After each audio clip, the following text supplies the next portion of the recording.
আমাদের গৃহিণীদের সকালটা শুরুই হয় রান্নাঘরের কাজ দিয়ে। সকালে উঠেই একটাই টেনশন, নাস্তায় কি বানাবো, দুপুরে কি রান্না করব। হ্যালো এভরিওয়ান, আসসালামু আলাইকুম। আপনারা সবাই কেমন আছেন? আশা করি সবাই ভালো আছেন। আলহামদুলিল্লাহ, আমরাও ভালো আছি। আর একটা নতুন ভিডিও নিয়ে আপনাদের মাঝে চলে আসলাম। আশা করি আমার আজকের ভিডিওটা সবার কাছে ভালো লাগবে। ভালো লেগে থাকলে অবশ্যই লাইক, কমেন্ট ও শেয়ার করে দিবেন। সকালের নাস্তায় এখানে এই তো পরোটা বানিয়ে নিলাম। সকালে গরম গরম পরোটা খেতে কিন্তু বেশ ভালো লাগে। তো এই যে পরোটাগুলো এখন একটা একটা করে ভেজে নিব। আর পরোটাগুলো বেশ সুন্দর ফুলছে। রুটি বা পরোটা ফুললে কিন্তু বেশ ভালো লাগে, দেখতেও ভালো লাগে, খেতেও অনেক মজা হয়। আর পরোটা একটু মুসমুসা হলে কিন্তু খেতে বেশি মজা লাগে। এখন এই তো সবগুলো পরোটা আমি ভেজে নিব একটা একটা করে। আর সাথে সবজি ছিল, তো সবজি আর পরোটাই আজকে সকালের নাস্তা। তো পরোটা বানানো শেষ, এখন এই যে সবগুলো ভেজে নিলাম। এরপর সকালে কিছু সবজি বাজার আনা হলো। এখানে ছিল বাঁধাকপি, সিম, কাঁচা টমেটো, পেঁপে, গাজর আর ছিল পালং শাক। আর কাঁচা টমেটোটা এখন খেতে কিন্তু বেশ ভালো লাগে, সিজনে কাঁচা টমেটোটা বেশ পাওয়া যায় বাজারে। এরপর ডিম আনা হয়েছিল, ডিমগুলো আমি পানিতে এভাবে ভিজিয়ে রাখছিলাম।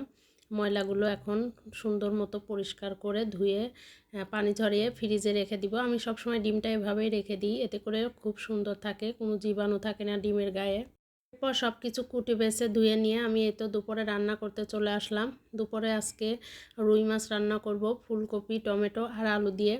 আর এখন তো শীতের সবজি ফুলকপি, টমেটো এগুলা খেতে কিন্তু বেশ ভালো লাগে মাছ রান্নায়। তো এই যে আমি তরকারিটা দিয়ে দিলাম, এখন তরকারিটা ভালো মতো কষানো হয়ে গেছে, পানি দিয়ে দিলাম।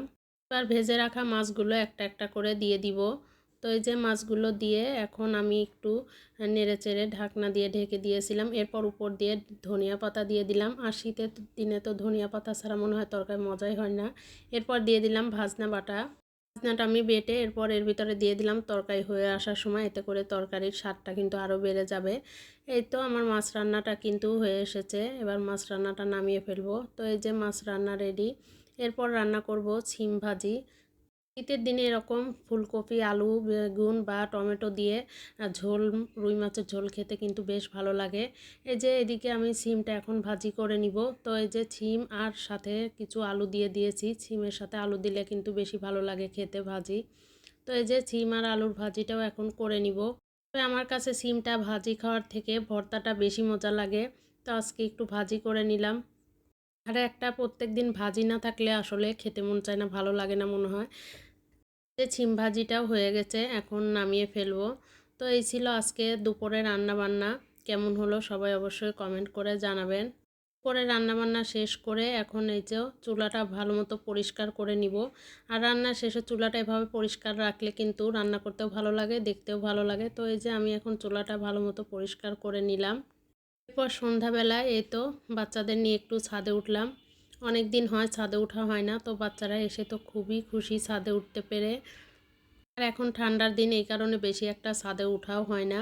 তো আজকের ভিডিওটা এ পর্যন্তই। সবাই ভালো থাকবেন, সুস্থ থাকবেন। আল্লাহ হাফেজ।